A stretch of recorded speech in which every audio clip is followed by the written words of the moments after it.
menyanyikan lagu kebangsaan Indonesia Raya. Hadirin dimohon berdiri.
Hadirin, dipersilahkan duduk kembali. Dialog interaktif memperingati Bulan Konstitusi. Sudahkah Pancasila benar-benar menjiwai batang tubuh Undang-Undang Dasar 1945? Disiarkan langsung dari Fakultas Filsafat Universitas Gadjah Mada Yogyakarta. Live di Pro 3 RRI, Jaringan Berita Nasional, Pro 1 RRI Yogyakarta, radio visual dan YouTube channel RRI Net Official. Inilah dialog interaktif memperingati Bulan Konstitusi. Sudahkah Pancasila benar-benar menjiwai batang tubuh Undang-Undang Dasar 1945? Pancasila dan Undang-Undang Dasar 1945 adalah dua elemen penting dari bangsa ini yang tak terpisahkan. Setelah mengalami 4 kali amandemen, timbul pertanyaan, apakah amandemen Undang-Undang Dasar 1945 itu masih berpegang teguh pada dasar filsafat negara, yakni Pancasila. Pendengar Pro 3, Pro 1 RRI Yogyakarta dan juga pemirsa RRI Net, kita bahas hal ini dalam dialog interaktif. Sudahkah Pancasila menjiwai batang tubuh Undang-Undang Dasar 1945? Langsung dari Fakultas Filsafat UGM Yogyakarta bersama saya, Arif Pribadi. Amandemen terhadap Undang-Undang 1945 dilakukan dalam konteks reformasi yang disulut oleh krisis ekonomi yang berujung pada kejatuhan rezim otoritarianisme Orde Baru. Beberapa perubahan bersifat mendasar melalui amandemen Undang-Undang 1945, di antaranya adalah perubahan mandat kedaulatan rakyat. Dalam Undang-Undang 1945 sebelum diamandemen, pemegang kedaulatan adalah MPR yang diwujudkan diantaranya melalui pemilihan dan penetapan presiden dan wakil presiden. Maka setelah amandemen, presiden dan wakil presiden dipilih secara langsung. Ini jelas sebuah perubahan besar atau bahkan mendasar dalam sistem politik, pemerintahan, dan juga ketatanegaraan. Dalam situasi semacam ini, menarik untuk didiskusikan kembali amandemen Undang-Undang 1945 dan secara umum perumusan konstitusi Undang-Undang 1945, baik dalam perspektif filsafat, politik, dan yang tidak kalah pentingnya adalah dari perspektif hukum ketatanegaraan. Beberapa alasan yang layak diajukan mengapa pembicaraan semacam itu penting. Pertama, sejauh mana amandemen Undang-Undang 1945 tetap dijiwai oleh dasar filsafat negara, yaitu Pancasila. Kedua, perlu juga disadari bahwa pembukaan dan Undang-Undang Dasar 1945 dibuat secara terpisah. Pembukaan Undang-Undang 1945 memuat dasar negara yang memenuhi syarat-syarat sebagai norma dasar berdirinya negara yang tidak dapat diubah. Namun tidak demikian dengan batang tubuh Undang-Undang Dasar 1945 yang dapat diubah sesuai dengan situasi dan kondisi saat ini tanpa mengubah norma dasar negara. Lalu, muncul pertanyaan, bagaimanakah hubungan antara pembukaan dan batang tubuh Undang-Undang 1945? Dalam konteks amandemen, apakah batang tubuh telah dijiwai oleh pembukaan Undang-Undang 1945 sebagai stats fundamental norm? Lalu bagaimana dinamika politik menentukan arah amandemen Undang-Undang 1945?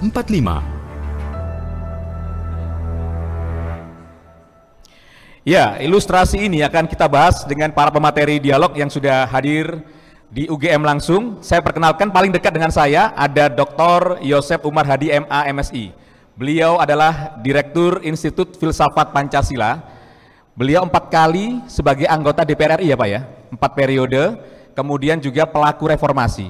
Berarti termasuk pelaku amandemen ya ini Pak ya. Pak Yosep apa kabar? Baik, terima kasih Pak Arif. Ya, kabar sehat selalu ya Pak Yosep. Kemudian di samping Pak Yosep ada Dr. Sindung Cahyadi, dosen Fakultas Filsafat dari Universitas Gadjah Mada Yogyakarta. Pak Sindung apa kabar juga? Kabar baik, ya. Terima kasih. Dengan belangkonya, saya mendengar Pak ada cerita bahwa Bapak ini ahli budaya dan keris serta pewayangan, betul ya Pak ya? Selain sebagai ahli di bidang filsafat, betul nggak sih Pak? Kalau tidak salah demikian.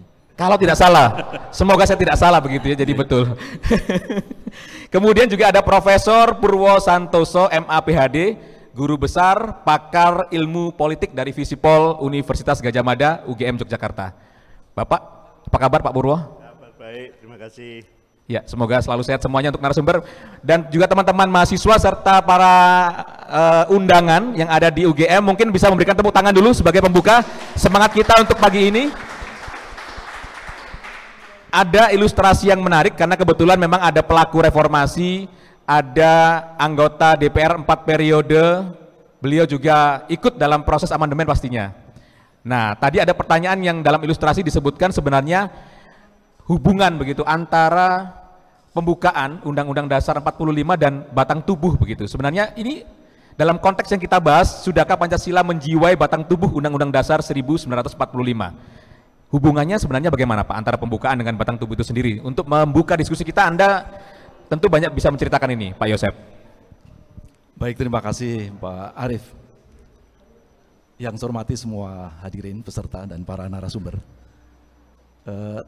Menjawab pertanyaan yang saya kira sangat menarik ini, sudahkah Pancasila menjiwai batang tubuh atau pasal-pasal di dalam Undang-Undang Dasar? Ya pasti seharusnya sudah ya. Seharusnya sudah.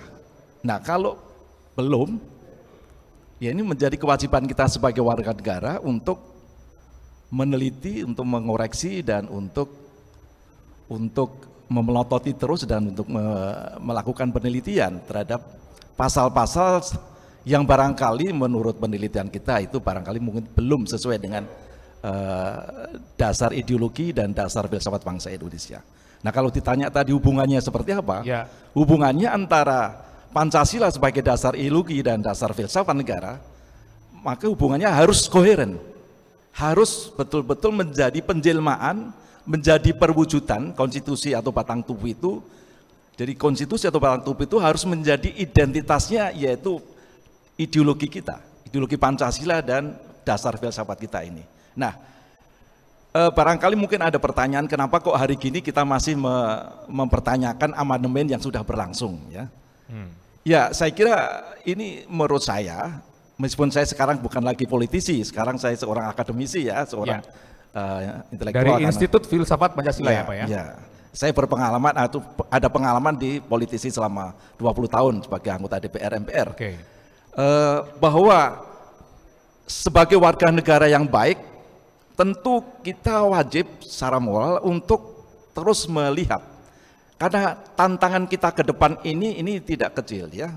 Kita menghadapi fundamentalisme agama, kita menghadapi fundamentalisme pasar yang berwujud neoliberalisme.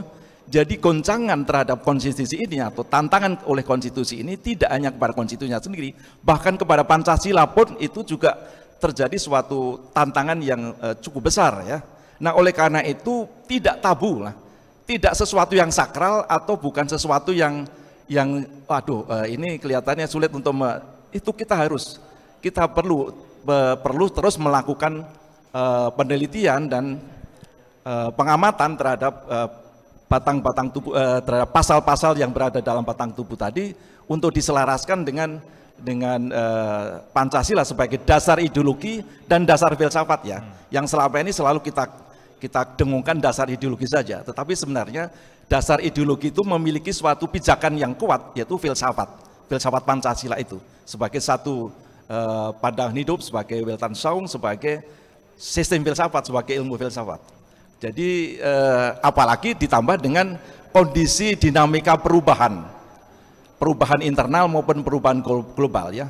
Manusia kan sifatnya ya, dasar ontologi Pancasila kan manusia Indonesia, manusia monopluralis yang selalu berubah dari waktu ke waktu, dan itu kan juga memungkinkan. Jadi dengan kata lain menurut saya ini adalah suatu keniscayaan sejarah kita untuk selalu harus meneliti dan mengamati pasal-pasal di dalam batang tubuh itu apakah betul-betul sudah selaras dan perlu dilakukan amandemen atau tidak.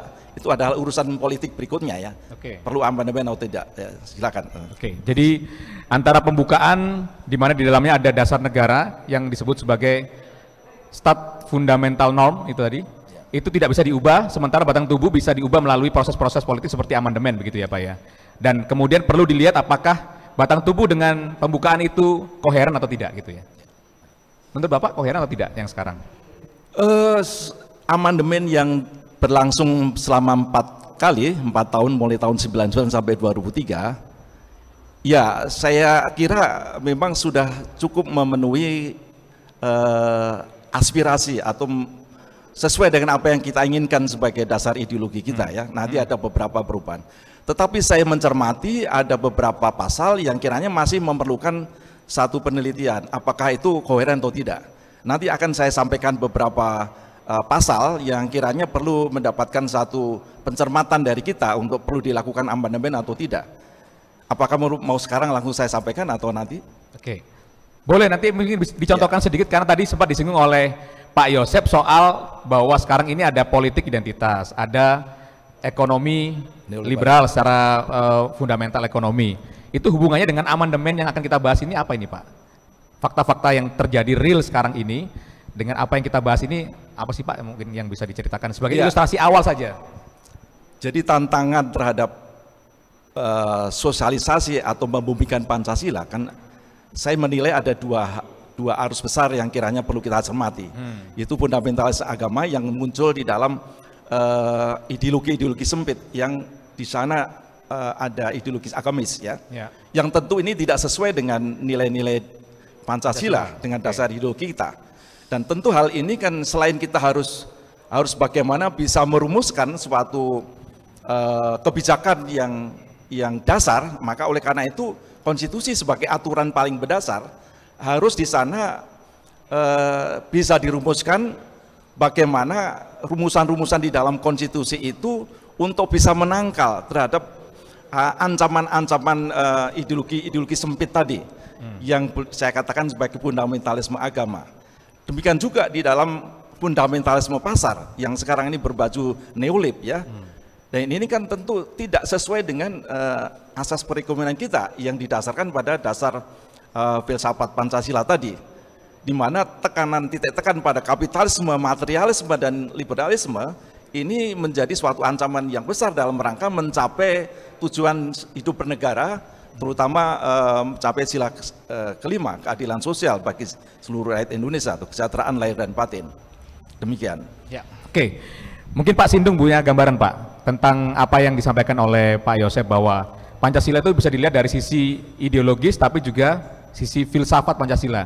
Kita sering mendengar bahwa Pancasila itu sebagai sisi ideologis, yang filsafat Pancasila mungkin di masyarakat belum cukup tersosialisasikan atau belum cukup pemahaman begitu Pak Sindung. Bagaimana Pak? Mungkin ada penjelasan dulu. Mungkin kita kembalikan dulu kaidah logisnya. Pancasila itu sebenarnya kan nilai dasar. Ya. Nilai dasar. Sedangkan batang tubuh itu bolehlah disebut nilai instrumental. Yang itu kemudian ketika diturunkan lagi menjadi kebijakan-kebijakan pemerintah sebagai elemen dari negara, itu merupakan nilai pragmatis. Kalau dilihat tentu yang pokok ujung yang dipakai sebagai jangkar nilai ini kan memang tidak boleh kemana-mana.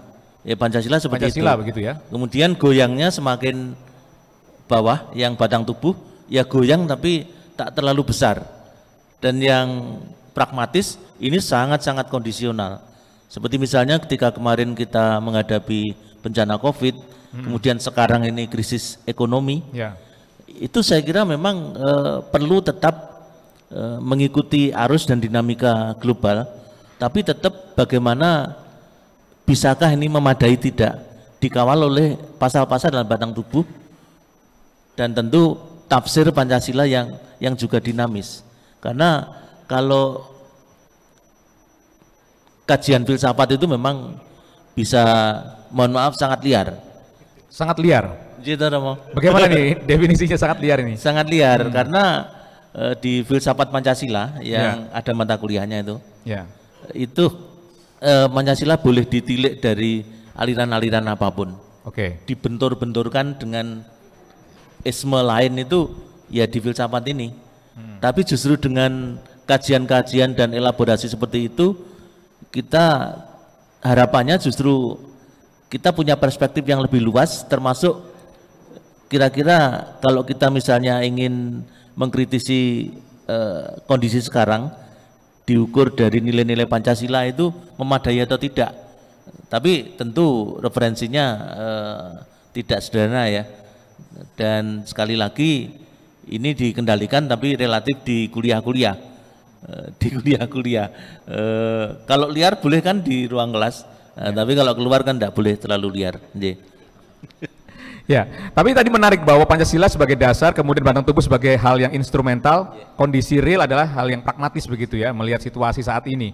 Artinya ketika yang pragmatis ini betul-betul mungkin agak berbeda dengan hal yang paling dasar, apakah itu problemnya ada di batang tubuhnya yang instrumental tadi?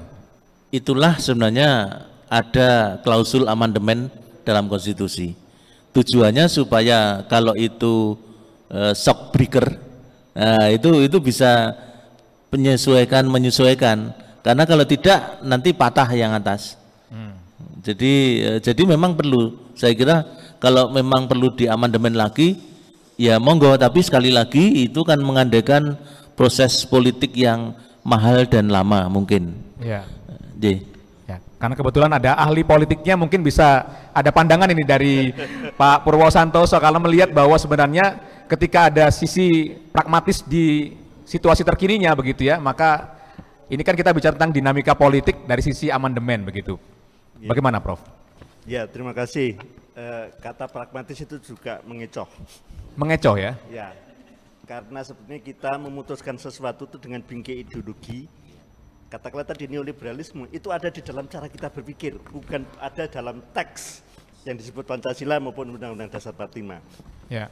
Jadi kita semua itu sudah dikendalikan oleh software yang namanya ideologi. Software itu hadir seliweran tanpa kulonwon, tanpa judul. Sehingga sebetulnya yang jadi bermasalah itu adalah cara kita berpikir. Problem yang kedua adalah kita tuh mengabsolutkan realita, padahal Pancasila itu kan kehadirannya secara filosofi kan sebagai norma, bukan sebagai value, bukan sebagai norma. Nah, kita terjebak di dalam proses penormaan. Ya, ibaratnya itu kalau kita ini mau jalan jauh, tadi ada lautan, di dalam lautan ada angin namanya neoliberalisme, ya. Tapi panduan kita itu kan bintang, ada bintang 5 bintang, ya. Dan bintangnya kan nggak kemana-mana. Ya. Pancasila tidak kemana-mana, tetap pada sebagai bintang ya, itu bintang ya. Itu. Nah, betul. Yang jadi masalah yang ketiga adalah kita mau mengabsolutkan dan kemudian kita mau mengabsolutkan salah satu sila. Ya, Prof. Noto Nagoro almarhum itu sudah mengajarkan tentang cara mengkurutkan hierarki pemaknaan. Tetapi juga secara filosofis ya nggak harus diurutkan begitu, tapi yang penting 5-5-nya itu jadi satu.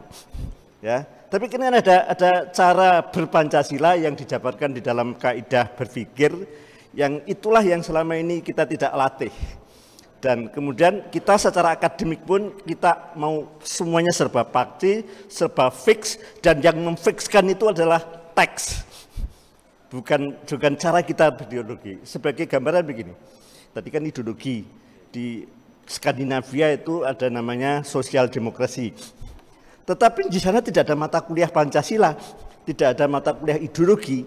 Tetapi ketika saya tanya kepada teman-teman yang sekolah di Norway, sekolah di Skandinavia itu, ya ideologi itu tersirat di dalam cara dia membuat teori. Ideologi itu tersirat dalam cara kita berpikir. Sehingga yang menjadikan kita bingung sekarang ini karena ada cara berpikir yang kita sebut sebagai ideologi, yang seolah-olah itu nggak ada kaitannya dengan pragmatisme. Karena yang nyetir kita itu adalah ideologi. Sekali lagi ideologi itu tidak ada mereknya ketika dalam pragmatisme sehari-hari. Justru cara berpikir yang secara ideologis neoliberal, itulah yang kemudian kita tidak latih dan kita tidak tahu bahwa kita itu neoliberal sambil mengutuk neoliberal. Jadi yang bermasalah adalah cara kita berpikir. Sehingga kalau tadi ditanyakan apakah Pancasila dan Undang-Undang Dasar itu sudah terjiwai, Undang-Undang Dasar sudah terjiwai oleh Pancasila, sudah kalau kita sanggup berpikir dalam 5 koridor nilai dan kemudian ketidakpastiannya itu niscaya, karena Fakultas Filsafat itu menurut saya menarik. Dalam ketidakjelasan itu kita jadikan pedoman. Gitu. Dalam ketidakjelasan itu justru malah menjadi pedoman gitu ya. Oke, karena tadi yang disampaikan oleh Pak Yosep adalah tentang pasal-pasalnya di dalam batang tubuh gitu kan.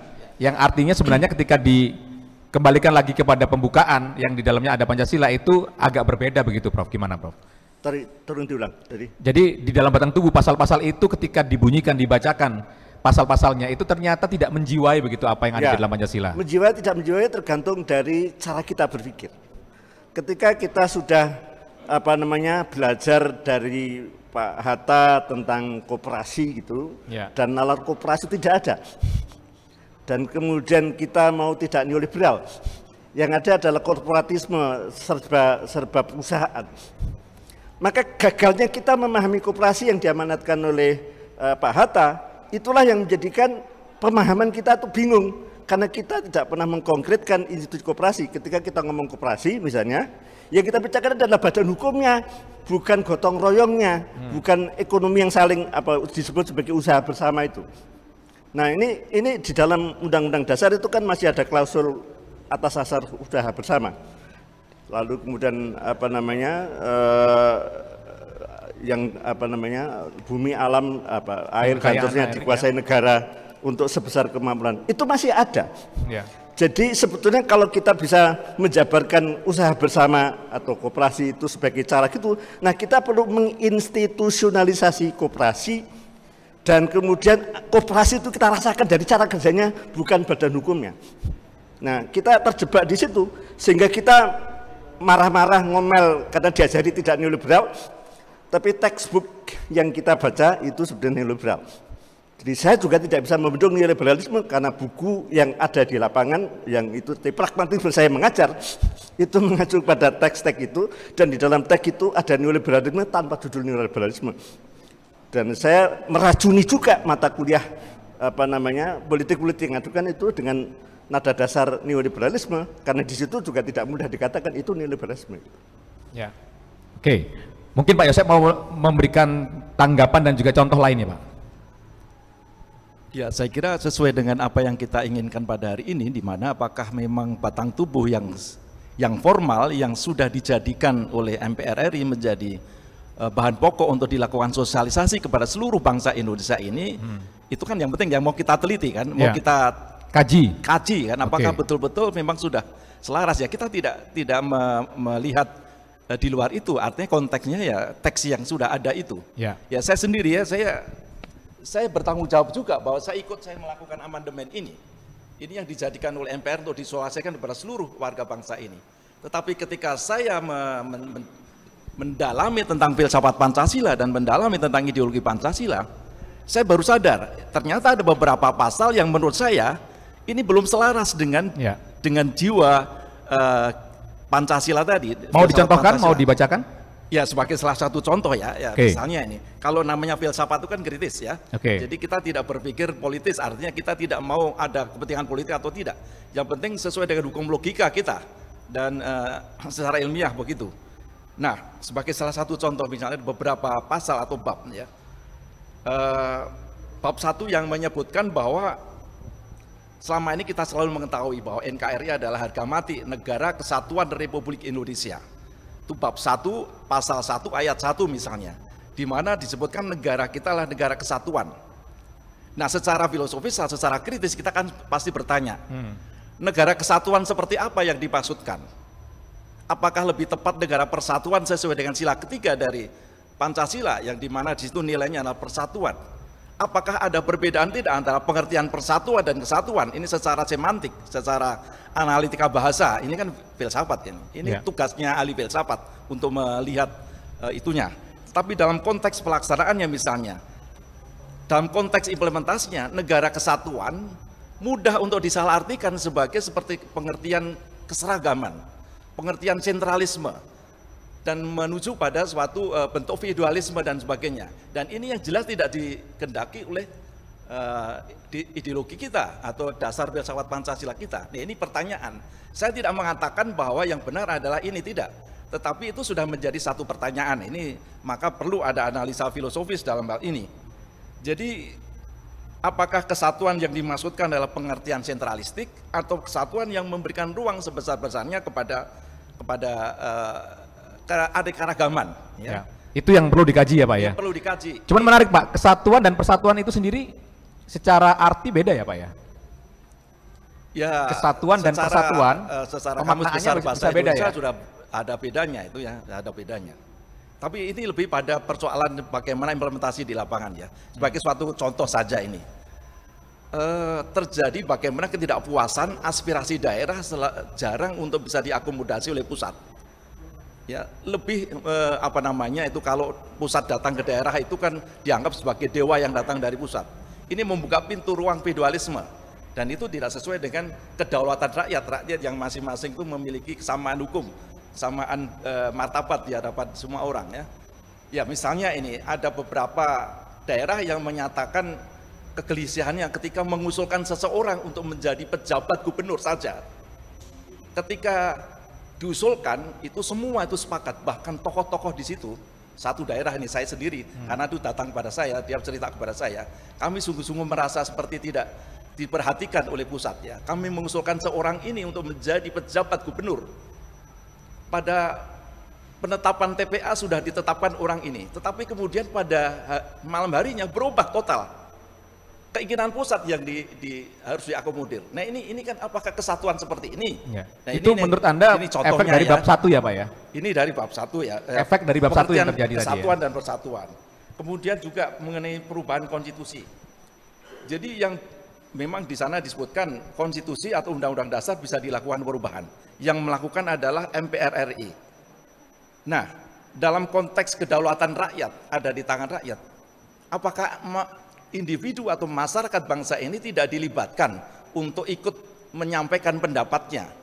Jangan hanya dimonopoli oleh MPR RI bahwa yang boleh melakukan perubahan undang-undang dasar adalah sepertiga MPR RI, kemudian dilakukan rapat 2/3, kemudian keputusannya 50%/1. Proses di mana jajak pendapat, referendum dan sebagainya, rakyat ini dianggap apa? Nah, ini salah satu contoh misalnya. Ya. Kalau sudah diwakilkan dalam pemilu begitu, kita memberikan mandat karena kita sudah memilih mereka untuk duduk sebagai anggota dewan, ya, baik DPR atau MPR, gimana? Ini kan satu persoalan ya, masih ada beberapa pasal lainnya. Ya. Misalnya hak asasi manusia di bab 10 itu sama sekali baru. Di sana ditekankan jelas sekali seperti apa pasal-pasal di dalam hak asasi manusia ini lebih pengaruh liberalisme. Jadi lebih menekankan pada hak individu, di mana kewajiban untuk menghormati, meskipun itu nanti diatur dalam undang-undang, oke lah. Tetapi konsep liberal ini kelihatan sekali di dalam misalnya bab 10 mengenai hak asasi manusia ini ya. Contoh. Ini perlu kita teliti lah. Baik. Ya, saya tidak ingin menjudge sekarang ini bahwa itu tidak sesuai, tidak. Artinya ini butuh kajian begitu kan? Perlu kajian. Iya. Tapi saya juga butuh pandangan karena ada yang kompeten nih, ada Pak Sindung, ada Pak Purwo yang lebih kompeten. Dari yang disampaikan oleh beliau mungkin ada tanggapan ini Pak Sindung.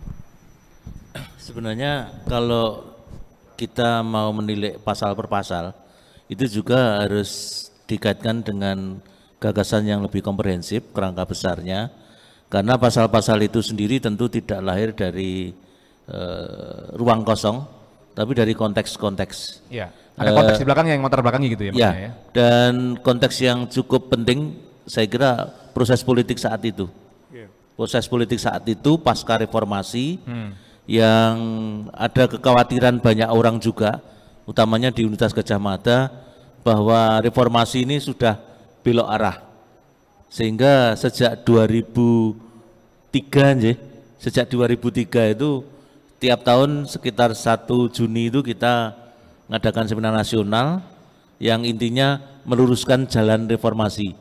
Prof. Purwo saya kira masih ingat, dan kemudian mulai 2009 itu kemudian diubah menjadi Kongres Pancasila, dan itu agenda tahunan sampai sekarang yang menggawangi itu Pusat Studi Pancasila UGM.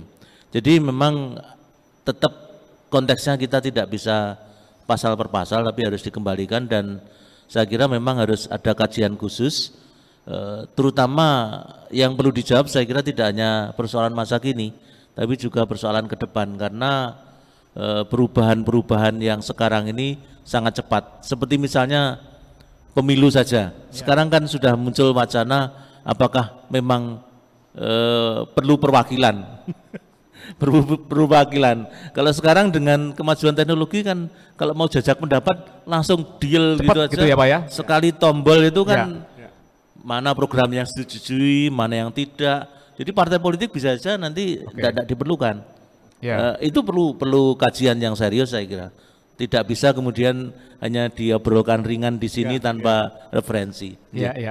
Oke, nanti kita akan lanjutin kembali. Kita akan kembali setelah lagi tetap dalam dialog interaktif ya. Sudahkah Pancasila menjiwai batang tubuh Undang-Undang Dasar 1945? Saat lagi kita akan kembali. Bayangkan jika hanya ada satu bahan dan satu bumbu. Jadi, kali ini kita akan masak dessert. Kalau kemarin kita sudah memasak olahan tempe garam, kali ini dessertnya juga tempe garam. Bayangkan jika hanya ada satu warna. Nah, sekarang kita akan warnai gambar ini. Untuk gunungnya kita kasih warna merah. Pohonnya juga warna merah. Jalan sama orang-orangnya juga warna merah. Satu bahan dan satu bumbu tidak akan menghasilkan ragam makanan yang nikmat. Satu warna juga tidak akan menghasilkan lukisan yang indah. Seperti itulah Indonesia. Ragam suku, agama, bahasa, dan budaya menjadikan kita kaya.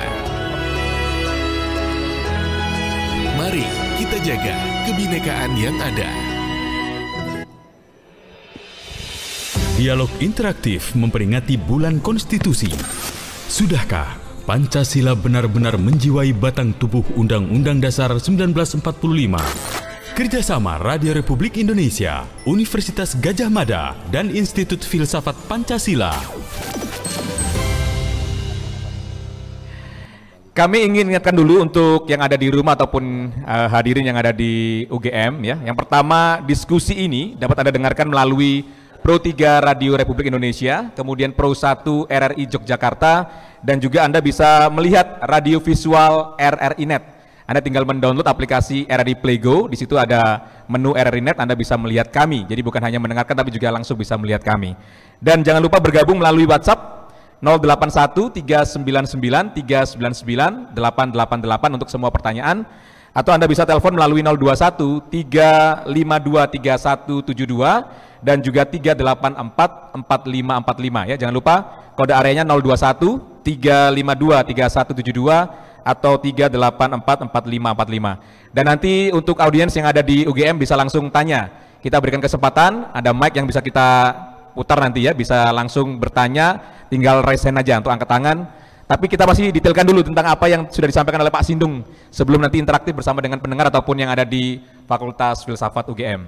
Tadi 2003 belok, katanya reformasi arahnya kelihatannya belok begitu ya. Itu apakah dampak dari apa yang kita bahas ini? Karena pembukaan, kemudian batang tubuh, sehingga kemudian arah reformasi itu jadi berbelok begitu. Saya kira agak terpilah ya persoalannya. Kalau antara Pancasila dan batang tubuh kan persoalan logis normatif, logis normatif. Yang kalau akademik ya semantik lah. Semantik. Sedangkan kalau yang kemudian berjalan saat itu kan dinamika politik. Yang kita merasa dan melihat, loh kok orang-orang lama yang tampil kembali gitu. Bahasa sederhananya seperti itu. Yang kemarin mahasiswa sampai berdarah-darah dengan bayaran nyawa dan sebagainya. Reformasi ya? Reformasi itu ternyata loh, kok yang naik panggung itu lagi gitu. Dan sampai sekarang pun masih ada kekhawatiran orde yang sebelumnya itu kembali lagi. Jadi itu yang kemudian menjadi kekhawatiran para profesor di Universitas Gadjah Mada, Pak Purwo termasuk di sana, yang kemudian mengangkat tema meluruskan jalan informasi. Pertanyaannya apakah sekarang sudah lurus atau tambah belok? Monggo beliau. Karena langsung ditodong, tambah lurus atau belok ini Prof? Ya, kalau tadi saya gunakan metafora bahtera Indonesia itu mengarungi lautan ya. Kita padomannya itu adalah bintang-bintang. Ya. Saya ingin mengacu pada salah satu bintang itu, bintang yang keempat. Ya, dipimpin oleh hikmah. Dipimpin oleh hikmat. Dan dulu dipimpin oleh kontroversi itu. Ya, dipimpin oleh orang banyak, itu maunya banyak. Nah, repotnya kampus ini tidak terbiasa dengan belajar ilmu hikmah. Ya. Nah, kemarin saya usul pada Pak Direktur untuk menghadirkan orang-orang ngaji itu yang ilmunya tidak hanya ilmu yang kasat mata, tidak hanya ilmu yang beranjak pada teks gitu. Ya. Jadi kita ribut ini kan gara-gara kita memperkosa dengan teks yang kita maknai.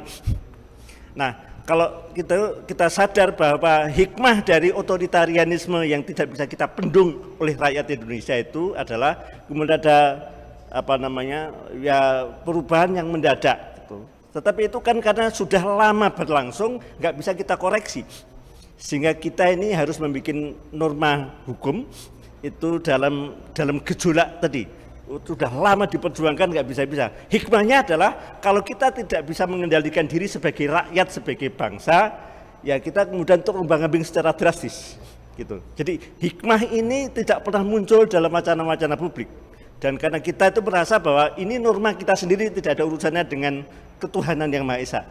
Bahwa Tuhan itu punya skenario sendiri, kalau otoriter itu pada akhirnya akan dihukum oleh rakyatnya sendiri, dan tentunya itu nah mengambil hikmah ini tidak dipimpin oleh Presiden Republik Indonesia dalam Pancasila.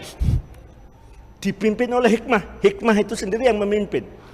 Dan hikmahnya berpancasila ya harus kita teruskan ini. Sehingga kalau tadi ada diterpa sejarah yang belok-belok, lalu kemudian konteks sejarah jatuhnya, ya ini saya. Dan kita tidak mungkin berbangsa tanpa ribut. Cara kita mengatasi masalah itu justru dengan membiarkan ribut. Namanya Pasar Beringharjo di Jogja, itu isinya ribut antara dua pihak. Yang mau minta harga semahal-mahalnya, dan yang mau semurah-murahnya, dan membiarkan ribut itulah yang menyelesaikan masalah. Itu cara mengambil hikmah, dan itu namanya teori pasar. Oke. Ya, dan kita membiarkan pasar beroperasi, tapi kita nggak ingin ribut, nggak masuk akal gitu. Kita nggak bisa mengambil hikmah dari mekanisme pasar, mekanisme. Nah, ini ilmu hikmah, ilmu untuk menggunakan teori-teori secara lebih operasional menjadi penting. Nah, tapi saya ingin menggunakan ilustrasi tadi. Problem kita di kampus yang itu ikut menentukan alur perwacanaan di luar itu adalah kita terlalu kaku dalam membuat teori hukum misalnya tentang negara kesatuan. Yang dipersatukan itu kekuasaan negara yang menguasai hajat diturung banyak itu, dan kemudian tadi persatuan itu sejauh yang ditafsirkan oleh pemerintah pusat, tadi komplainnya itu, sehingga yang menyatukan adalah pimpinannya pusat, ataukah tadi orang itu punya kehendak bermacam-macam, sehingga kesatuan Indonesia itu harus dalam Bhinneka Tunggal Ika. Sehingga kami di jurusan politik dan pemerintahan di UGM lalu mengusung gagasan asimetri desentralisasi, karena keragaman itu sudah diamanatkan dengan simbol Bhinneka Tunggal Ika. Tetapi cara kita berhukum itu satu komandan, satu komando. Enggak mungkin kita bisa berotonomi daerah di negeri yang seberagam ini kalau otonomi daerah itu hanya sekedar pelimpahan kewenangan dari pusat ke daerah, dan suka-suka pusat itu mendefinisikan apa. Padahal di dalam Undang-Undang Dasar itu sudah diamanatkan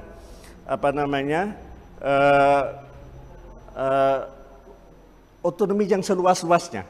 ya daerah itu memegang otonomi luas, tapi pusat itu punya maunya sendiri menafsirkan. Nah, problemnya adalah di dalam penafsiran di bawah undang-undang. Ya, problemnya pada penafsiran. Oleh karena itu, kalau kita hanya bicara tentang Pancasila dan Undang-Undang Dasar, ributnya itu dalam penafsiran ini. Yeah. Ya, jadi asimetri di antara dia itu adalah cara kami untuk melakukan subversi wacana. Ya, karena tadi tafsir undang-undang itu sangat tekstual, sangat hierarkis. Nggak mungkin Indonesia itu dikelola secara hierarkis, sehingga ijtihad kami dalam keilmuan itu ketika membicarakan otonomi daerah mengusung wacana yang ada di dalam konteks internasional, sehingga asimetri desentralisasi itu kita mulai dorong ketika kita mengusulkan undang-undang keistimewaan DIY dan seterusnya. Dan ya ada masalah-masalah, tapi kemudian tadi soal keragaman. Dan nah, problem akademik yang kedua adalah ketika kita menyatukan Indonesia, yang kita kembangkan adalah hukum tata negara, tidak hukum adat. Ya. Sehingga saya sering godain teman-teman di Fakultas Hukum, adatmu di mana? Katanya Indonesia itu isinya adalah puncak-puncak kebudayaan daerah. Nah, karena tadi cara berhukum itu juga tidak tahu adat, kira-kira gitu. Ya, lalu kemudian metodologi hukum inilah yang kemudian menjadikan kita bingung, karena kita tidak mengembangkan metodologi hukum di kampus, yang kemudian ada hukum tata negara, hukum kerakyatan, hukum adat, itu kan harusnya satu pembicaraan. Sehingga disinilah kemudian mengambil hikmah itu harus manifest di dalam cara kita mengusung wacana menggulirkan ajaran-ajaran di kampus. Yang contoh yang lain adalah tentang negara kesatuan. Saya sudah menulis dan dipublikasikan di level internasional, yang terjadi di Indonesia itu bukan negara kesatuan yang kemudian konsisten dengan doktrin hukum, karena ya faktanya sudah ada DPD. Yang itu adalah unsur dari federalisme. Ya. Tapi yang lebih penting lagi adalah justru dengan dibuat DPD itu Indonesia bersatu. Karena waktu reformasi itu kan representasi daerah dituntut meluap-luap, lalu kemudian ada amandemen, dan kemudian setelah dilanjutkan, lalu kemudian kalau daerah itu dikasih kewenangan begitu besar, dikasih kesempatan untuk beragam begitu beragamnya, pusat pusing. Sehingga kemudian implikasinya adalah DPD nggak dikasih kewenangan, hanya cukup mengeluarkan anggaran, cukup ada orangnya, dan kemudian fungsi DPD itu hilang. Itu gara-gara doktrin negara kesatuan dengan keragaman itu tidak terartikulasi dengan baik, dan ini adalah kajian-kajian yang harus dilakukan. Dan dalam mengkaji itu ada banyak hal yang lokus permasalahannya adalah di dalam dunia keilmuan.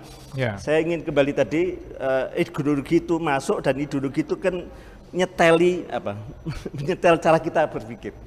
Dan kalau tadi mengambil hikmah, kita belum terlalu bersungguh-sungguh dipimpin oleh hikmah, sehingga Pancasila itu hilang di tengah jalan karena kita tidak dipimpin oleh hikmah. Orang-orang akademik macam saya juga tidak bisa mengambil hikmah. Ya. Kalau mau memberikan tepuk tangan, silakan mungkin di aplaus dulu untuk Prof. Purwo. Jadi sebenarnya kuncinya di sila yang keempat ya, Prof ya. Ya. Kerakyatan yang dipimpin oleh hikmat kebijaksanaan, gitu ya. Nah, terus sambungannya tadi dalam permusyawaratan perwakilan. Kita sibuk di perwakilan, permusyawaratannya belum tadi. Ya. Nah, padahal di dalam kalsanah teori politik itu sekarang sedang marak gagasan yang namanya deliberatif demokrasi, sama persis yang diangan-angan oleh founders kita. Jadi karena ilmu politik itu juga punya dosa, terlalu sibuk dengan elektoralisme demi tadi perwakilan. Ya. Lalu permusyawaratan hilang. Dulu memang permusyawaratan itu sulit karena permusyawaratan harus hadir. Sekarang ini dengan Zoom kita bisa bermusyawarah masif dan tinggal diatur gitu, sehingga gagasan demokrasi deliberatif, demokrasi yang bisa lebih menyentuh substansi, bukan sekedar siapa yang kita pilih, tetapi apa yang kita amanatkan, itu kita tidak biasakan.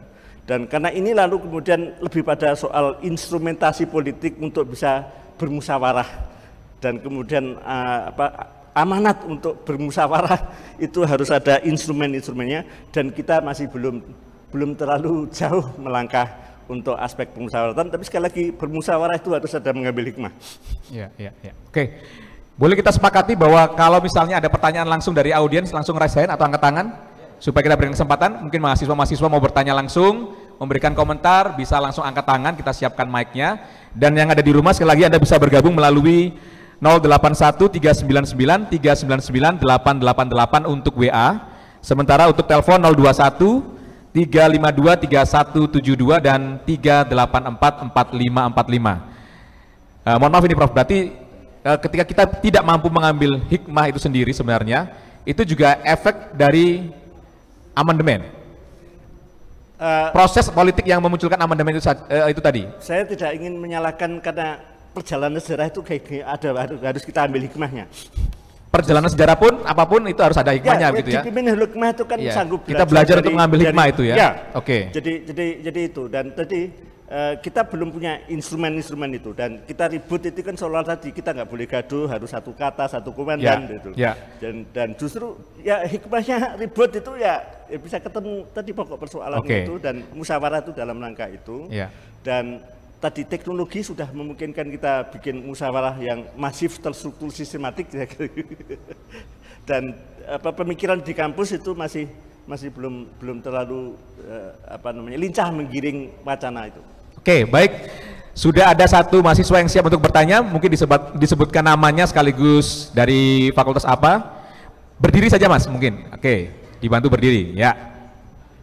Baik, terima kasih atas waktunya. Saya hanya ingin bertanya saja kepada narasumber. Nama saya Puji Rianto, saya dari Institut Filsafat Pancasila. Ya. Nah, pertanyaan saya itu sederhana aja nih untuk narasumber. Pertama adalah ini ada Badan Pembinaan Ideologi Pancasila dan seterusnya itu. Tapi saya merasa bahwa yang tidak Pancasilais itu sepertinya rakyat gitu, elit taken for granted Pancasilais gitu. Tetapi yang kemudian terjadi adalah tiba-tiba ada undang-undang disenyalir tidak Pancasilais dan seterusnya. Nah, tadi yang disampaikan oleh Prof. Purwosantoso bahwa ini kita juga bisa berbicara pada level substansi, bukan pada wilayah yang legal formal gitu. Tapi persoalannya adalah kita tidak pernah tahu dalam proses pembuatan kebijakan itu diskursus pertarungan diskursusnya seperti apa, kan kita tidak bisa mengakses itu dengan baik. Apakah Pancasila misalnya menjadi dasar dari pertarungan ketika dirumuskannya undang-undang, kan kita tidak tahu. Yang kemudian tahu adalah teks formal itu yang bisa kita baca di sana. Nah, teks formal itu secara implisit maupun eksplisit kemudian bisa kita rujuk. Ini kira-kira teks ini muaranya dari diskurs yang mana gitu.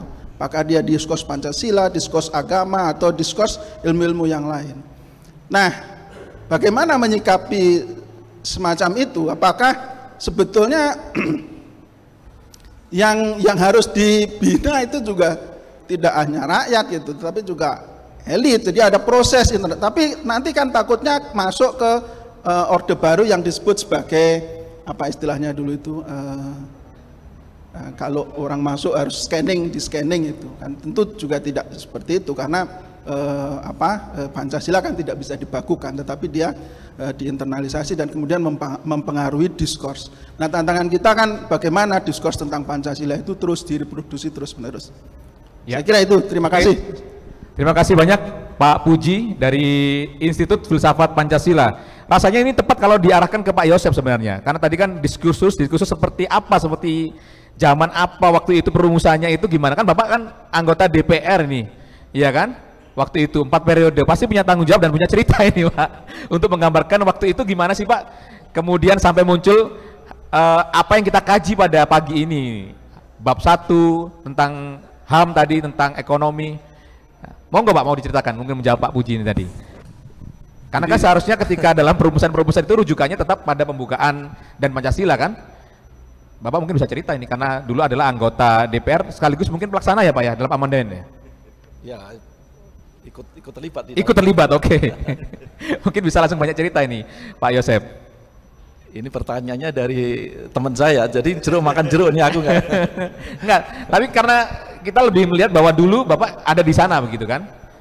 Ya, saya kira memang apa yang terjadi saat itu ialah adanya tuntutan reformasi yang sangat mendesak ya waktu itu kan, untuk menjawab reformasi menjawab semacam tuntutan yang di depan mata mahasiswa dan masyarakat yang menurunkan Orde Baru itu, ya MPR dengan secepat sesuai dengan apa yang mereka inginkan, mereka melakukan perubahan-perubahan dalam konteks waktu yang memang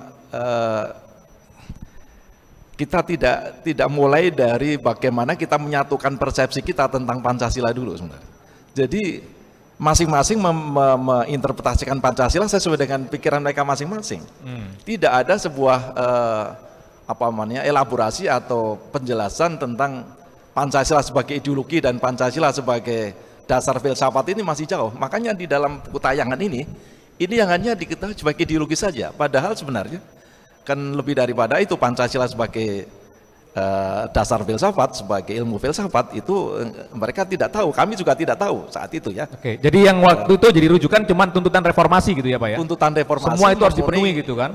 Tuntutan apa saja misalnya, amandemen Undang-Undang Dasar, dan yang diamandemen apa?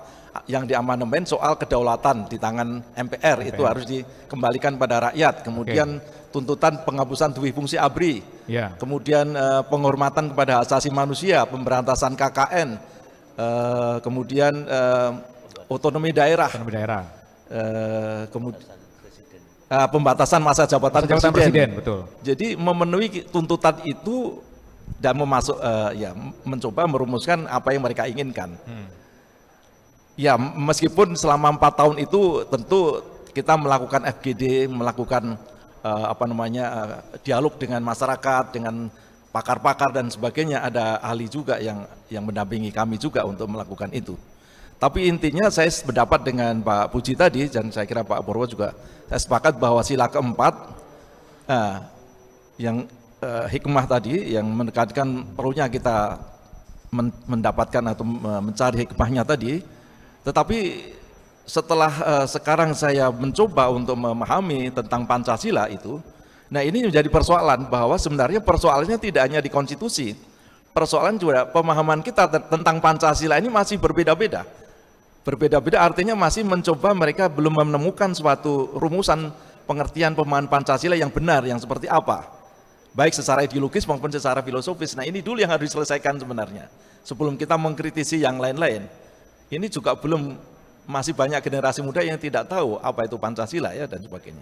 Apalagi setelah reformasi itu, pembahasan tentang Pancasila sudah jauh dari diskursus publik ya. Sekarang mulai lagi. Nah ini yang saya kira kita perlu apresiasi. Demikian. Oke, Prof mungkin ada tambahan? Ya, tapi sebelum menjawab saya mau mengapresiasi definisi RRI sebagai radio publik milik bangsa yang salah satu misinya itu kan menjadi perekat persatuan. Perekat persatuan dan kesatuan. Dan kemudian perekatnya itu kan melalui musyawarah. Dan musyawarah itu ya seperti gini, ribut begini ini.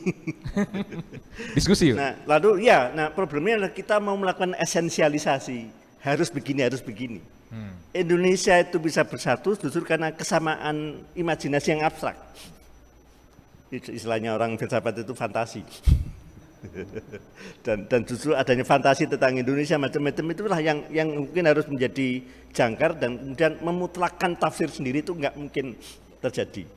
Dan itu haruslah dijadikan sebagai literasi ideologi kira-kira gitu. Ya, dan literasi ideologi ini juga tidak bisa dipahami dengan baik oleh elemen-elemen yang punya pengaruh banyak.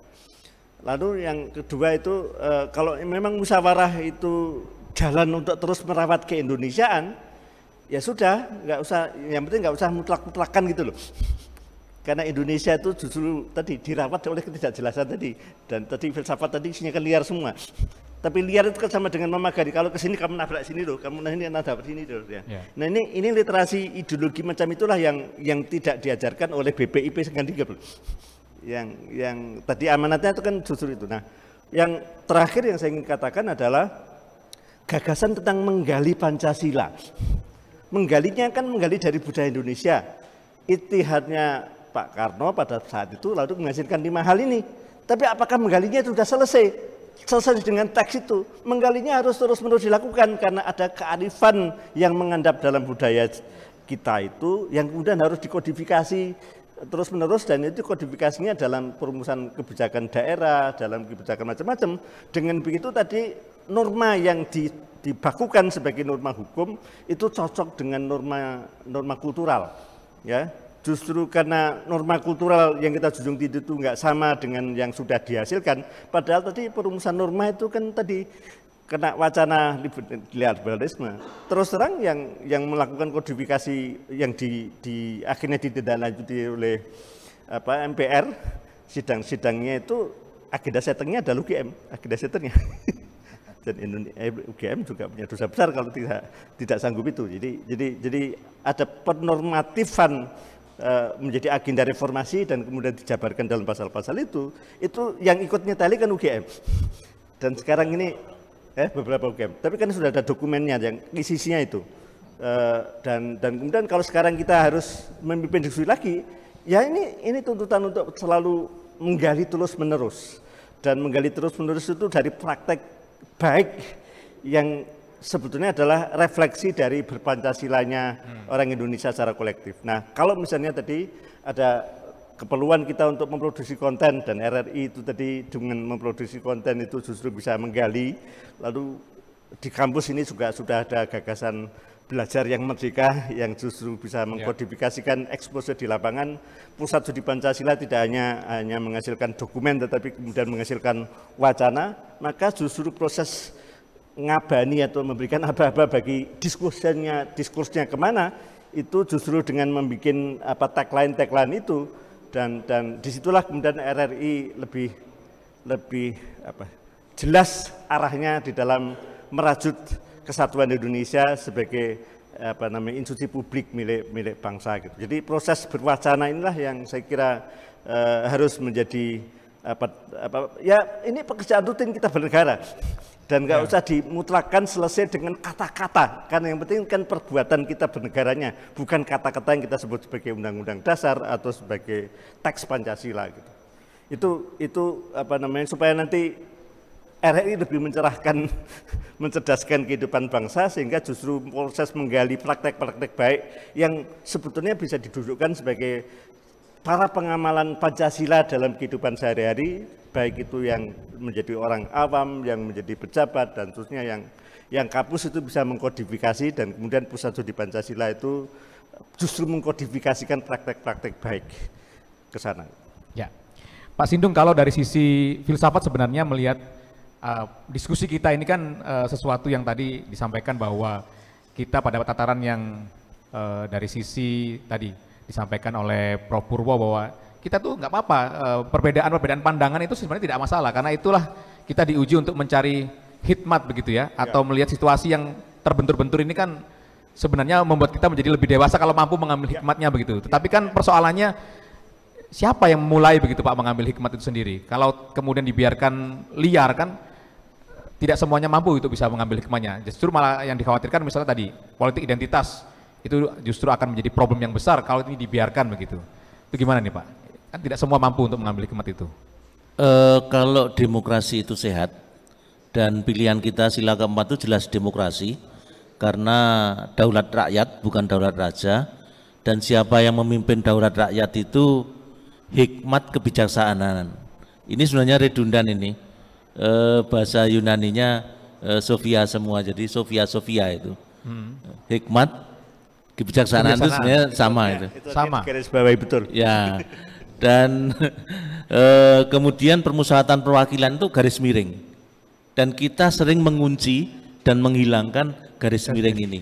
Jadi sebenarnya kalau saya melihat ini, para pendiri bangsa kita itu sangat proyektif menurut saya.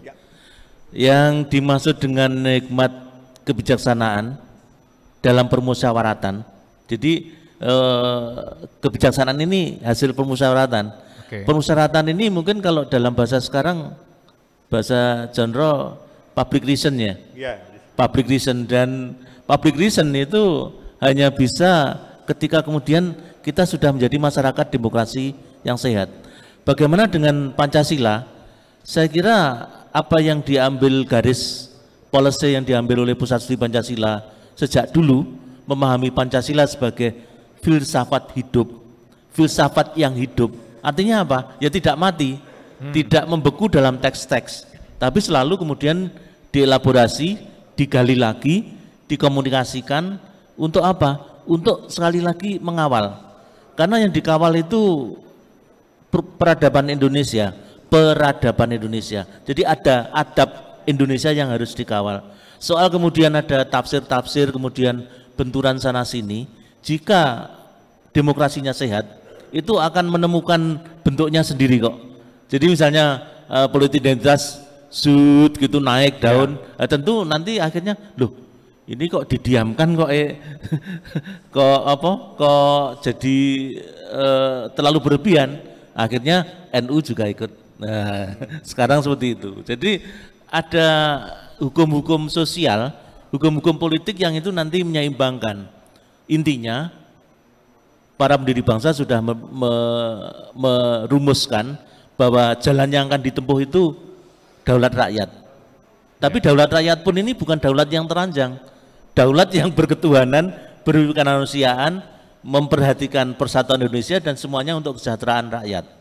Jadi 5 sila sebagaimana itu bukan tidak bisa dipetil-petil, itu tidak bisa, itu satu kesatuan. Jadi perspektif gambar besarnya itu yang tetap harus dipegang, dan soal benturan sana sini dan sebagainya ya tidak apa-apa sejauh itu sehat. Ya. Oke. Segmen terakhir kita akan bacakan beberapa WA dari pendengar, dan tentunya nanti juga bisa ditambahkan pertanyaan dari para mahasiswa yang hadir sebagai audiens. Kita akan kembali tetap dalam dialog interaktif tentang sudahkah Pancasila menjadi batang tubuh Undang-Undang Dasar 1945. Ada banyak warna di sekitar kita. Bahasa ibu yang beragam. Ya Allah, tak pikir kue gitu doang cowok. Buat kamu semua, saya tunggu kamu semua datang ke Papua. Selera musik. Olahraga favorit. Sampai keyakinan.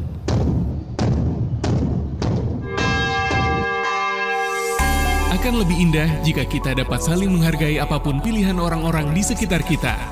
Hargai perbedaan, hidup dalam harmoni keberagaman.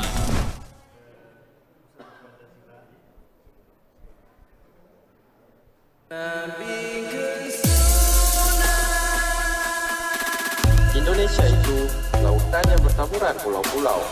Dengan segala keberagamannya, bahasa, bisa kalau lagi jalan jadi mainan, adat dan budaya,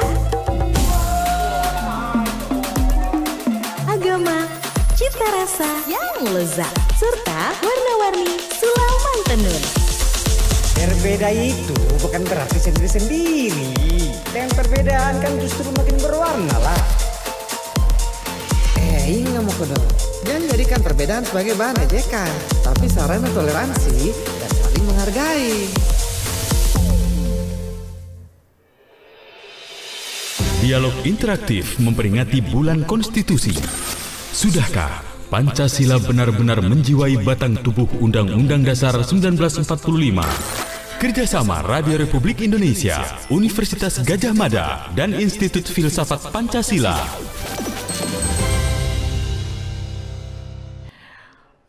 Ya, mohon aplaus sekali lagi untuk diskusi kita pada siang hari ini.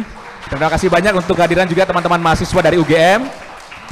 Pertanyaan dari Bu Bunga di Jakarta akan saya bacakan dulu. Ya, Guru Besar Filsafat UGM Profesor Dr. Kailan mengatakan, amandemen Undang-Undang Dasar 1945 yang mengatur tentang negara hukum, tujuan negara dan demokrasi tidak menunjukkan adanya hubungan yang koheren dengan nilai-nilai cita hukum yang terkandung dalam esensi Stat Fundamental Norm, yaitu nilai-nilai Pancasila. Hasil penjabaran dari amandemen Undang-Undang Dasar lebih memprioritaskan aspek politik dan hukum, sementara tujuan negara welfare state itu tidak dijadikan prioritas. Nah, bagaimana pendapat narasumber tentang hal ini? Monggo Pak. Mau diulang lagi pertanyaannya atau gimana? Oke, Pak Yosep mungkin ya bisa menjawab. Ya, saya kira apa yang disampaikan oleh Prof. Kailan tadi perlu kita cermati dan perhatikan dengan baik ya, bahwa pandangan beliau amandemen yang terjadi kemarin beberapa tahun lalu itu bahwa tidak koheren dengan Pancasila sebagai dasar filsafat, terutama banyak menganut paham liberalisme di dalam praktek penyusunannya dalam hukum tata negara tadi. Nah ini saya kira saya tidak bisa menjawab secara langsung, tapi ini artinya membuka kita untuk perlunya kita melakukan penelitian pasal demi pasal dan bagaimana konteks penyusunan undang-undang dasar terutama batang tubuh tadi seperti apa. Ini saya sependapat lah, artinya persoalan ini menjadi persoalan urgen untuk kita sampaikan kepada yang memiliki otoritas, lepas dari kacamata politik ya, apakah memang amandemen saat ini memiliki suatu kemendesakan dan urgensi seperti apa. Tapi saya berada dalam posisi di mana saya kira memang kita perlu mencermati dengan baik dan perlu melakukan penelitian dan mengevaluasi tadi. Apa yang disampaikan Prof ini di mana saja yang tercermin atau terumuskan di dalam batang tubuh tadi. Jadi pertanyaan, sudahkah Pancasila menjiwai batang tubuh Undang-Undang Dasar 1945 itu urgen untuk dibahas, dikaji gitu maksudnya ya Pak ya? Nah kemudian apakah nanti dalam bentuk instrumen apa ataukah sampai politis amandemen tadi, itu persoalan yang lain ya, tetapi ini adalah sesuatu yang urgen untuk dikaji ya. Untuk pemateri yang lain setuju atau tidak tentang urgensi ini? Silakan Pak Sindu. Kalau urgensi amandemen maksudnya? Urgensi untuk mengkaji? Kalau urgensi untuk mengkaji itu selalu always, selalu always. Wajib gitu ya? Karena apa? Teks dan konteks itu selalu bergeser. Ya. Ketika kemudian lahir sebuah teks itu kan konteks tertentu. Ketika teks itu jadi kan konteksnya sudah berubah lagi. Ya. Dan ini selalu kemudian ada jarak antara normativitas dan faktisitas. Dan itu saya kira perlu kajian terus. Dan ya itu kalau di dunia akademik sudah biasa, ya. Sehari-hari seperti itu. Hanya saja kalau kemudian nanti terkait dengan apa tadi, intinya Pancasila tidak menjiwai secara koheren gitu ya? Ya, pada batang tubuh. Saya kira memang yang namanya menjiwai itu kan bisa sepenuhnya, bisa setengah hati, bisa seperempat hati. Jadi ya bisa saja nanti dengan analisis kuantitatif atau apa bisa diukur seperti itu. Tapi kalau kemudian sama sekali dinisbikan bahwa katakanlah amandemen ini salah dan kemudian gagal, saya kira nanti tetap harus dikembalikan pada teks dan konteksnya. Karena ketika kemudian itu dibaca kembali amandemen itu pada hari ini, tentu nanti konteksnya sudah lain sekali. Oke. Karena kan soal amandemen ini sekarang suka tidak suka dikatakan mengemuka ya Pak ya, tentang pokok-pokok haluan negara, kemudian halal memberikan kewenangan kepada MPR untuk membuat garis besar haluan negara kembali, kewenangan itu muncul begitu. Artinya kan memungkinkan sekali kalau misalnya kemudian kajian dilanjutkan dengan amandemen. Gimana Prof? Ya kalau mengikuti logikanya Mas Sindung tadi kan teks dan konteks itu selalu berdialektika. Dan kita itu ributnya di teks bukan di konteksnya gitu. Nah, oleh karena itu justru konteks yang berubah terus itu harus kita jadikan dasar untuk mereformulasi teks, tapi nggak usah ngotot-ngotot lalu nyalahkan lalu semua itu kafir gitu. Tadi kalau memang kajian-kajian itu perlu, tetapi perlu kajiannya itu kan dan harus mereformulasi teori-teori sosial. Ya, disitulah kita kedodoran karena kita terjebak di dalam filsafat itu sama dengan arti kata sepihak itu. Makanya tadi justru saya kembali ke filsafat itu justru dalam ketidakjelasannya mengawal ide-ide yang bisa ekstrim itu ketemu di punjernya, di hikmahnya itu. Nah, misalnya tadi artikulasi dalam undang-undang dasar yang diamandemen itu memang sangat politik. Iya, karena itu respon dari perpolitikan yang tidak bisa berubah secara lebih fleksibel. Kalau itu kan murni dan konsekuen kata bunyinya toh. Justru ini implikasi dari secara murni dan konsekuen itulah yang kemudian dibalik dengan penembakan radikal karena teksnya murni konsekuen tapi realitas sosial itu sudah berubah. Bangsa Indonesia semakin cerdas dan seterusnya. Dan kata murni konsekuen menjadi memelihara kesepihakannya yang oleh orang politik sebagai otoritarianisme. Nah, oleh karena itu kalau persoalan itu pada artikulasi artikulasi dari ide-ide itu justru kita mengartikulasikan tadi semangat ekonomi itulah kemudian harus tapi bisa jadi muaranya tidak harus dengan mengubah teks undang-undang dasar.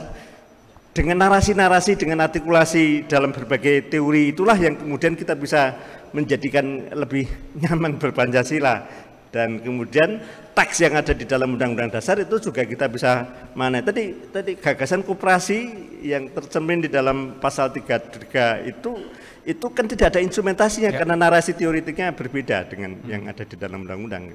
Oke. Sudah ada pertanyaan ini nampaknya dari audiens. Monggo silakan berdiri dan disebutkan namanya. Baik, terima kasih. Saya Tang Basuki dari Godian. Kalau tadi dari beberapa penjelasan tadi menyatakan bahwa Pancasila itu tafsirnya dinamis begitu. Nah, karena dinamis berarti tidak ada hal yang bisa dipatok di situ. Yes. Dan saya berpandangan bahwa ketika tidak ada patokan di situ, bahwa ketika ada hegemoni kekuasaan yang kemudian menafsirkan menurut kacamata mereka, maka ketika pergantian kekuasaan itu akan memberikan tafsir yang berbeda, akan berubah-berubah. Ini kita juga sudah mengalami ketika tafsir Orde Baru semacam itu, dan sekarang bergerak ketika tidak ada Orde Baru akan bergerak. Nah, sebenarnya yang mempunyai hak atau kewenangan menafsirkan nilai-nilai Pancasila itu ada pada apa?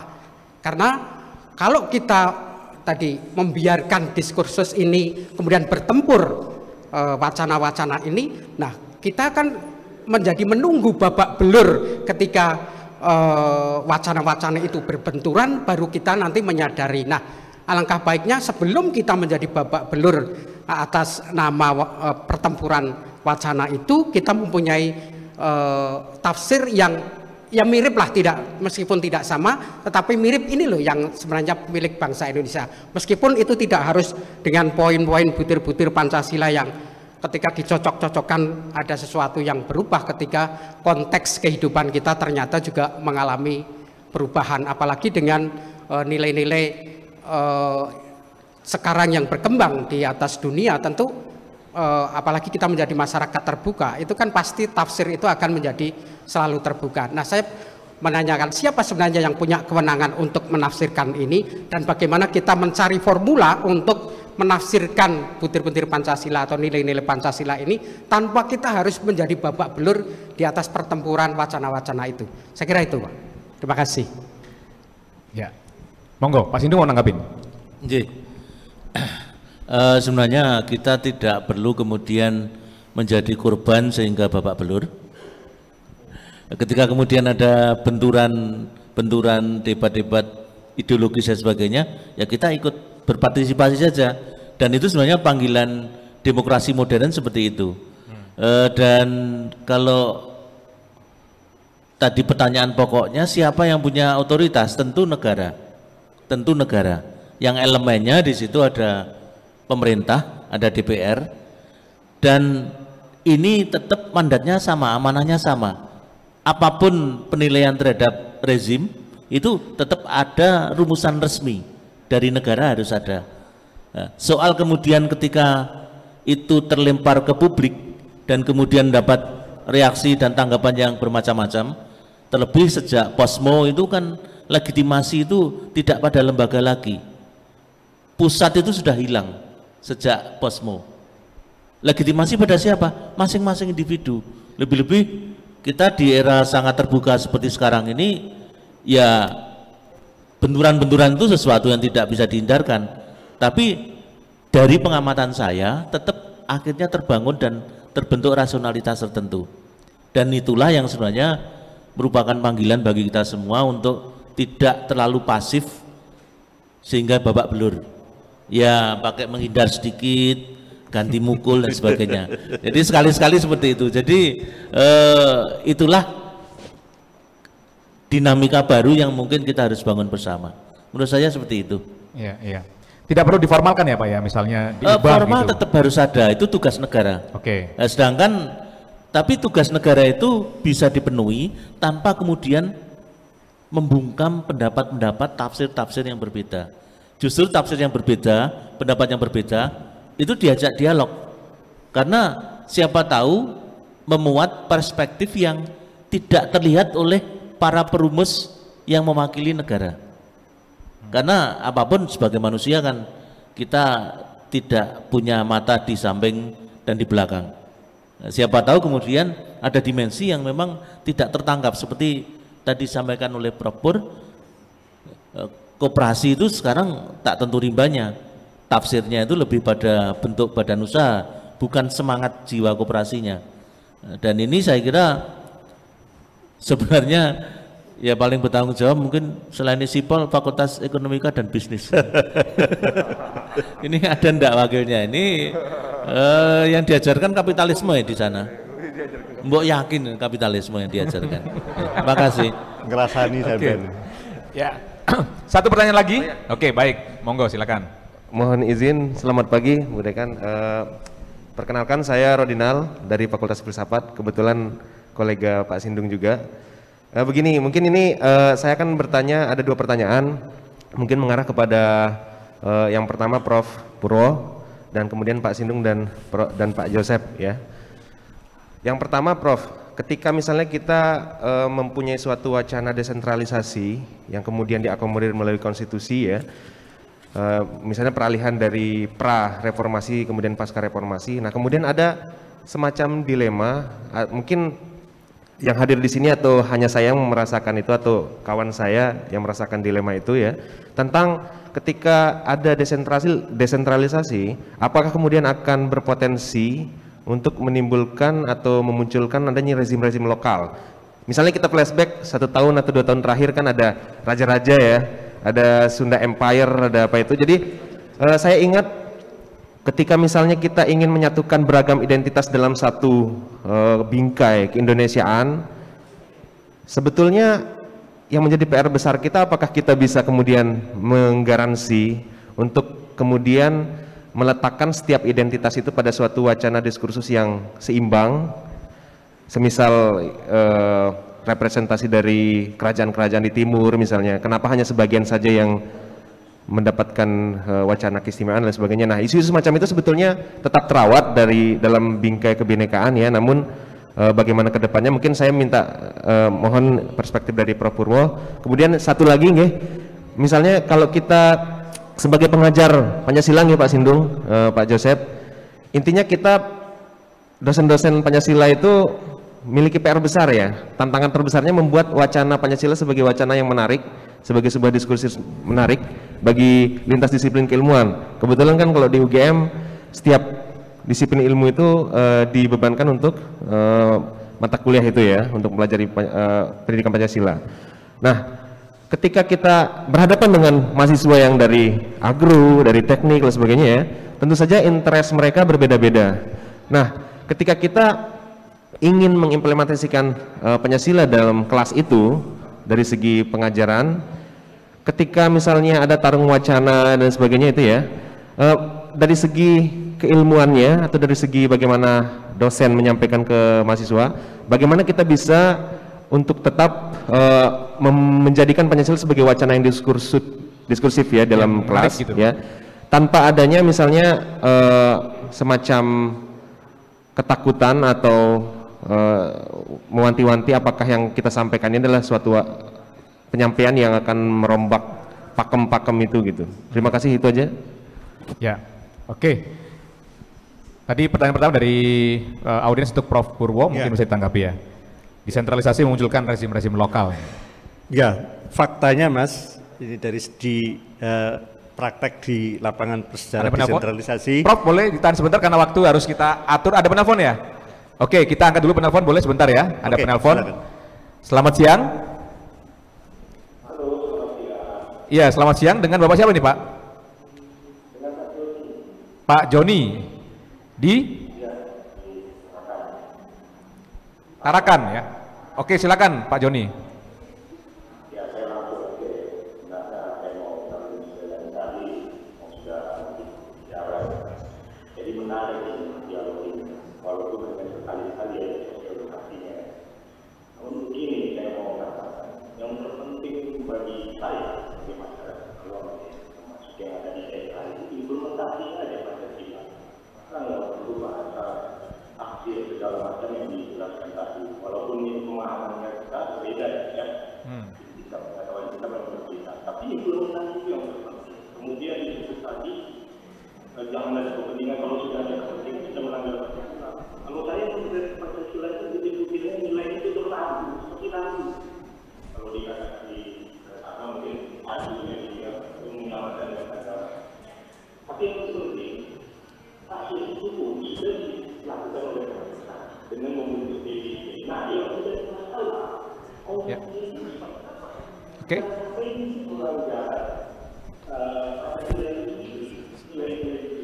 Ya. Baik, Pak Joni. Oke, terima kasih. Tadi yang terpenting adalah implementasinya. Kalau tafsir-tafsir itu bisa bermacam-macam, tapi yang penting realitasnya sebagai implementasi tentang Pancasila dan undang-undang itu yang paling penting begitu. Kita tidak perlu sampai menafsirkan yang berbagai hal gitu ya, yang penting implementasinya. Karena waktu juga mungkin langsung saja ditanggapi sebelum nanti closing statement. Dilanjutkan Prof. Purwo tentang desentralisasi memunculkan rezim lokal. Ya, soal realisasi itu ya, tetapi realisasi yang mana ini kan saya tidak bisa menjawab itu. Desentralisasi itu faktanya adalah naik turun. Jadi ketika negara mau gerak cepat mengatasi masalah sehingga hanya pusatlah yang kemudian memonopoli kekuasaan, dan itu puncaknya dari sejak Undang-Undang 2245 sampai kemudian Orde Baru tumbang, itu sentralisasi dosis tinggi, lalu dosis sangat rendah sentralisasi itu dengan amandemen undang-undang itu, dan kemudian ada desentralisasi lagi itu, dan itu berlangsung wacananya itu wacana di sekitar Kementerian Dalam Negeri ya, karena yang ngatur adalah itu, dan hasrat untuk desentralisasi itu kan dibimbing oleh teori administrasi pemerintahan, administrasi negara. Sehingga kalau teori itu tidak kita tawarkan sebagai counter naratif di dalam prakteknya, yaitu kembali desentralisasi menjadi keniscayaan karena pemerintah itu maunya semuanya governable. Atas nama governability lah, kemudian keragaman itu dihindari, dan itu naluri politiknya begitu. Nah, oleh karena itu narasi yang desentralistik itu ya kemudian tadi ya katakanlah Sunda Empire itu aspirasi untuk itu ya bisa, tapi artikulasi dari kekuatan lokal, wacana lokal itu kan sudah ada teknologinya sekarang untuk bisa kita, nah justru mengartikulasikan kekuatan lokal itu sudah ada. Nah sekarang yang sudah menonjol adalah artikulasi melalui netizen, tapi artikulasi kolokalan ini kan ada lembaga yang namanya DPD, dan kita tidak banyak memanfaatkan DPD. 4 orang anggota DPD itu tidak pernah kita kelola sebagai, meskipun saya tahu orang-orangnya, misalnya Gus Silmi dari NU itu sangat serius untuk itu. Tapi yang ada di sana bukan soal wacananya, bukan soal ide kebijakannya. Karena kita maunya tadi mau partisipasi lalu kemudian duitnya mana Gus gitu. Jadi lembaga perwakilan diminta duit gitu. Ya. Jadi artikulasi tadi, dan ini perang wacana itu tidak usah ditakutkan karena tadi pasar itu senyara gaduh, dan pasar itu justru memudahkan pemerintah karena nggak harus menentukan harga setiap komoditi setiap saat. Oke. Justru kegaduhan itu akan memunculkan sesuatu ya. Ya. Monggo tanggapan untuk tadi, kalau untuk diskusi seperti ini mahasiswa filsafat mungkin oke gitu ya. Tapi bagaimana dengan fakultas-fakultas lain yang dalam mengakumulasikan pertanyaan saja atau memahami pertanyaan saja itu mungkin agak susah gitu ya, atau berbeda interest gitu maksudnya kan? Itu gimana sebagai pengajar ini? Kalau saya pribadi sejak penataran P4 dulu hingga kemudian ada mata kuliah pendidikan Pancasila, itu saya pakai sebagai pendidikan politik. Karena memang intinya itu sebenarnya pendidikan Pancasila. Politik yang bagaimana? Inilah yang kemudian banyak yang kurang disadari dan kemudian terjebak pada indoktrinasi. Sebenarnya politik apa? Politik kenegaraan. Politik kendaraan, bukan politik yang parsial ya, yang memihak. Karena apa? Kita berhadapan dengan prodi-prodi yang berbeda, dan setiap prodi itu sebenarnya dalam konstruksi keilmuan mereka itu termuat logika keilmuan yang kita sebenarnya, karena kita di filsafat, kita jadi tahu karena terpaksa mempelajari juga bahwa katakanlah kelompok rumpun teknik seperti ini, rumpun sains logiknya seperti ini, kemudian sospol, kemudian juga budaya dan sebagainya, agrokompleks, itu sebenarnya ada unsur-unsur dalam logik itu yang kita sebenarnya bisa pakai sebagai pintu masuk bahwa kita bisa berpancasila dalam tanda petik dalam konteks dunia keteknikan, engineering, dunia pertanian, dunia politik praktis dan sebagainya. Jadi memang ya konsekuensi belajar filsafat memang harus belajar yang lain juga, tapi itu saya kira bisa jadi modal dan entry point untuk pengembangan kuliah di kelas. Saya tidak pernah mengindoktrinasi dan dalam batas tertentu apapun perbedaan dan sebagainya itu memang harus diakomodasi dan dikomunikasikan. Justru kita harus mengajari demokrasi yang baik di kelas. Mekaten. Ya.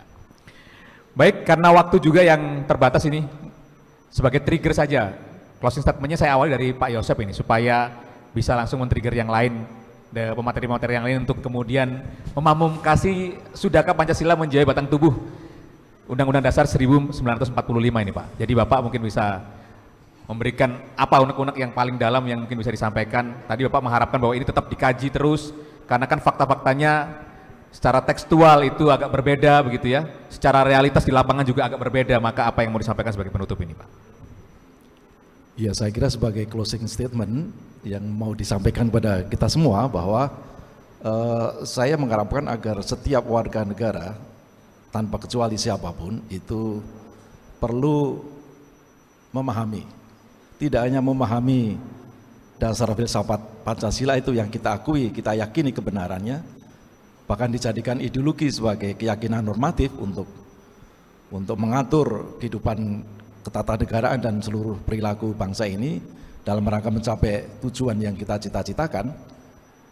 Tetapi kita juga sadar bahwa kita menghadapi berbagai perubahannya, dan perubahan itu terjadi setiap saat. Perubahan baik lingkup internal pribadi sebagai hubungan antar manusia, hubungan antar bangsa, globalisasi dan sebagainya, maka kita harus terbuka terhadap upaya kita untuk selalu mencari dan menyesuaikan, menyelaraskan dengan apa yang kita anggap nilai-nilai yang dasar, yang kita akui adalah sebagai dasar filsafat kita. Sehingga dengan kata lain, baik setiap kebijakan, baik yang tertuang di dalam aturan dasar yang disebut konstitusi tadi, itu terus kita cermati, dan dengan peraturan perundang-undangan di bawahnya maupun kebijakan-kebijakan pusat maupun kebijakan daerah, itu juga sebagai warga negara yang memang memiliki otonomi, memiliki kebebasan dan memiliki sebagai warga yang berdaulat, itu berhak untuk terus mencermati, meneliti dan menyelaraskan dengan nilai-nilai yang kita anggap absolut dan mutlak itu di dalam Pancasila tadi, yang universal dan umum tadi. Nah, oleh karena itu, saran saya adalah bahwa setiap warga negara itu berhak dan wajib untuk mengetahui tentang nilai-nilai dasar tadi yang disebut Pancasila tadi, baik yang bersifat ideologi, yang tentu ideologi tersebut ideologi terbuka, yang memiliki dinamisitas penafsiran, tetapi di dalam dinamisitas penafsiran tadi ada nilai-nilai yang sifatnya kita tidak yang tetap, yang universal dan umum, itu nilai-nilai di dalam Pancasila tadi. Ini suatu yang tadi dikatakan bintang penuntun untuk kita semua. Ini kita harus pelajari tanpa kecuali siapapun. Nah, kita juga jangan menyerahkan sepenuhnya tafsir itu kepada lembaga-lembaga formal atau otoritatif seperti istana atau elit-elit eksekutif, tetapi sekarang beralih ke elit legislatif, MPR RI menjadi penafsir tunggal, boleh dikatakan demikian. Tidak, kita ingin supaya ini juga diberi peluang dan terbuka bagi siapapun untuk menyampaikan pandangannya mengenai Pancasila tadi. Dan supaya ini menjadi way of life, menjadi pandangan hidup, menjadi, saya katakan di dalam buku saya yang saya bagikan pada teman-teman itu, supaya kita menjadi manusia Pancasila. Kalau manusia Pancasila terlaksana, maka akan terjadi negara Pancasila. Terima kasih. 1 menit mungkin untuk masing-masing, kalau misalnya masih ada tambahan. Kalau tuntutan sebagai manusia Pancasila, saya kira semua harus jadi pramuka. Karena pramuka itu manusia Pancasila. Tapi begini, soal menjiwai ini memang harus selalu dielaborasi, bukan sesuatu yang beku, tapi juga jangan sampai kemudian Pancasila ini menghantui. Karena kalau menghantui nanti jadi momok yang justru ketika dia menghadir itu kita jadi takut dan menjauhi. Saya kira ya sudahlah digauli, diakrabi seperti itu. Dan terus dikaji begitu ya? Ya. Oke. 1 menit, Prof. Saya suka digauli ya. Mengajak menggauli. Bahasa saya Pancasila itu memang tidak akan pernah final rumusan tekstualnya dan harus terus-menerus diwacanakan dengan mengambil hikmah itu. Dan di sisi lain secara politik itu kita harus belajar tentang kekitaan kita. Jadi selama ini kan saya atau menurut kami itu, dari kita itu nggak pernah menjadi cara kita berpikir, sehingga tadi filsafat Pancasila itu harus dijadikan kompetensi praktis dan MBKM hari ini itu bisa dijabarkan untuk itu. Terima kasih. Oke, mohon tepuk tangan untuk seluruh narasumber kita, luar biasa. Artinya bahwa konstitusi tidak boleh bertentangan dengan Pancasila, tapi justru senantiasa mendasarkan dirinya pada filsafat Pancasila, begitu ya. Karena itulah ini yang harus terus dikaji dan didiskusikan, terus dikaji, terus dinilai begitu agar konstitusi senantiasa selaras dengan cita-cita yang tercantum dalam pembukaan Undang-Undang Dasar 1945. Terima kasih, saya Arif Pribadi, sampai jumpa. Telah Anda ikuti dialog interaktif memperingati Bulan Konstitusi kerjasama Radio Republik Indonesia, Universitas Gadjah Mada, dan Institut Filsafat Pancasila. Live di Pro 3 RRI, Jaringan Berita Nasional, Pro 1 RRI Yogyakarta, Radio Visual dan YouTube channel RRI Net Official. Langsung dari Gedung Filsafat Universitas Gadjah Mada Yogyakarta. Terima kasih atas kebersamaan Anda dan sampai jumpa.